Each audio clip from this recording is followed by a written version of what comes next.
Welcome back to Suman TV. నేను మీ సుప్రసాద్. మన్యం మరోసారి వణుకుపోతూ ఉంది. అడవి బిడ్డల గుండెల్లో గుబులు రేపుతుంది. గత కొన్ని రోజులుగా ప్రశాంతంగా ఉన్న ఈ ప్రాంతంలో మళ్ళీ పులి పంజా విసిరింది. కానీ ఇక్కడ విచారకరమైన విషయం ఏమిటంటే అడవి జంతువుల కంటే అటవీ అధికారుల తీరే ప్రజలను భయభ్రాంతులకు గురి చేస్తుందని స్థానిక గిరిజనులు ఆవేదన వ్యక్తం చేస్తున్న పరిస్థితి. మన్యం పచ్చని అడవులకు నిలయం, కానీ ఇప్పుడు అదే అడవి మృత్యువుకు చిరునామాగా మారింది. గత కొద్ది రోజులుగా నిమ్మకు నీరెత్తినట్టు వ్యవహరిస్తున్న ఫారెస్ట్ అధికారుల వైఖరి వెనుక మర్మం ఏమిటి? కొద్ది రోజుల క్రితం పులి సంచారం ఉందంటూ ఏజెన్సీ ప్రాంతంలో హెచ్చరికలు జారీ చేసిన అధికారులు గత 20 రోజులుగా అసలు ఆ సమాచారాన్ని బయటకు పెట్టడం లేదు. అది ఆ పులి అడవిలోనే ఉంటుంది, ఎవరికి హాని చేయదంటూ కళ్ళబొల్లి మాటలు చెబుతున్నారే తప్ప క్షేత్రస్థాయిలో పరిస్థితి అందుకు భిన్నంగా ఉందని ఇక్కడ గిరిజనులు ఆవేదన వ్యక్తం చేస్తున్న పరిస్థితి.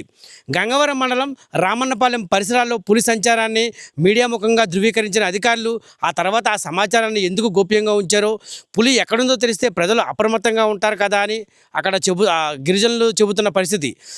ఇప్పటికీ కూడా తాజాగా రాజవమ్మింగి మండలం చికిలింత పంచాయతీలోని దుర్గానగర్ గ్రామ పరిధిలో ఒక ఆవుపై పులి దాడి చేయడం ఇప్పుడు కలకలం రేపుతుంది.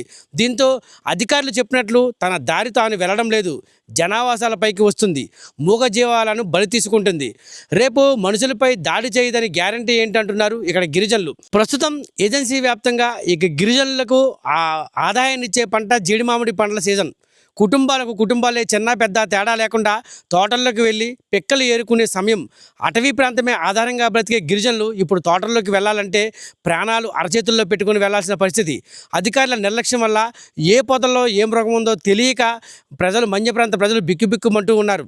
అధికారులు పులి ఎక్కడ తిరుగుతుందో సమాచారాన్ని ఇస్తే తామైతే మాత్రం ఆ జీవులను, ఏదైతే మూగజీవాలు ఉన్నాయో ఆ మూగజీవాలను భద్రపరుచుకునే వాళ్ళు అని గతంలో సమాచారం ఇచ్చినట్టుగా ప్రస్తుతం ఇప్పుడైతే మాత్రం అటవీ అధికారులు తమకు సమాచారం ఇవ్వకపోవడంతో ఈరోజు తానైతే మాత్రం గత 5 సంవత్సరాలుగా పెంచుకుంటున్న ఆవును కోల్పోవాల్సిన పరిస్థితి ఏర్పడిందని రైతైతే సోమరాజు ఆవేదన వ్యక్తం చేస్తున్న పరిస్థితి. ప్రస్తుతం మనమైతే పులి దాడిలో చనిపోయిన ఆవు యజమాని అయితే సోమరాజు దగ్గర అయితే ఉన్నాము. ఈ చికిలింత గ్రామానికి చెందిన ఈ సోమరాజు ఈ పక్కనే ఈ అటవీ గ్రామానికి దగ్గరలో ఉన్న అడవికి దగ్గర, ఇటు గ్రామానికి దగ్గరలో ఉన్న ప్రాంతంలో తన నివాసం ఏర్పరచుకొని అక్కడ పశువుల మందను అయితే పెంచుతూ ఉన్నాడు. అతని ఆవే ఈ పులి దాడిలో అయితే మాత్రం మృతి చెందని చెప్తున్నారు. ఒకసారి సోమరాజుతో మాట్లాడే ప్రయత్నం చేద్దామండి. చెప్పండి, అసలు ఏం జరిగింది ఏంటి అసలు? నా పేరు సోమరాజు అండి. నిన్న పొద్దుట చనిపోయిందండి. పులి కర్రీ అనుకున్నాం, ఆ దినగల తుండు తినేసిందండి. ఇవాళ పొద్దుట మళ్ళీ రెండు దూడ కర్రీ తగిందండి. అది మాట పక్కలో కారు కోట్లో ఉన్నాయండి, పీక దగ్గర. మేము పులి అని అనుకుంటున్నామండి, అంతేనండి. ఇంకా ఫారెస్ట్ అధికారులు వచ్చారప్పుడు మీ దగ్గరికి వచ్చారండి. ఏమన్నారు? వచ్చిన వాళ్ళు కూడా అలా అన్నారండి. పులి అన్నారా? కాదు, ఈ పులి గతంలో ఈ ప్రాంతంలో సంచరించినప్పుడు వాళ్ళు చాటింపులో వేసారు కదా, ఇప్పుడు ఏమన్నా వేసారా? ఇప్పుడు లేదండి. అసలు మీకేం చెప్పలేదండి. మేము వాళ్ళకి పిలవంపామండి మేము. అది ఎంత ఉంటుంది దాని ఖరీదు? ఎంత ఉంటుంది సుమారుగా? 30-40 ఉంటుందండి. ఎన్ని సంవత్సరాల నుంచి పెంచుతున్నారు? 5 సంవత్సరాలు అండి. ఇంకో 2 చూడమాట, ఇది 3 సంవత్సరం అండి. అది బతికి ఉన్నదండి. అదండి. ఈ పారేటోళ్ళు కూడా మాకు చెప్పలేదు ముందు. 1 నెల క్రితం చెప్పేవారు, అప్పుడు కొద్దిగా ఒప్పుడు చేసుకున్నాము. ఇప్పుడు మళ్ళీ మా ఆ జాగ్రత్త చేతి కూడా వాళ్ళు చెప్పలేదు. ఈ మధ్యలో ఇది జరిగిందండి. ఇంకా అదేనండి. ఇంకా మా దూడలండి మాకు ఆధారం, ఏమి ఆధారం లేదు. అలా ఇప్పుడు ఎలా ఉంది ఈ వాతావరణం? ఇప్పుడు నీ ఆవు చనిపోయింది సడన్గా, ఎప్పుడో 4 రోజుల క్రితం చెప్పారు. ఇప్పుడు మళ్ళీ పులి ఈ ప్రాంతంలో ఉందన్నప్పుడు ఇప్పుడు మీకు ఎలా అనిపిస్తుంది? మేమే చెప్పామండి వాళ్ళకి, అనిపించే మేమే చెప్పాము వాళ్ళకి. వాళ్ళు మళ్ళీ పైకి ఏగమడి చేసుకుంటున్నారు వాళ్ళు.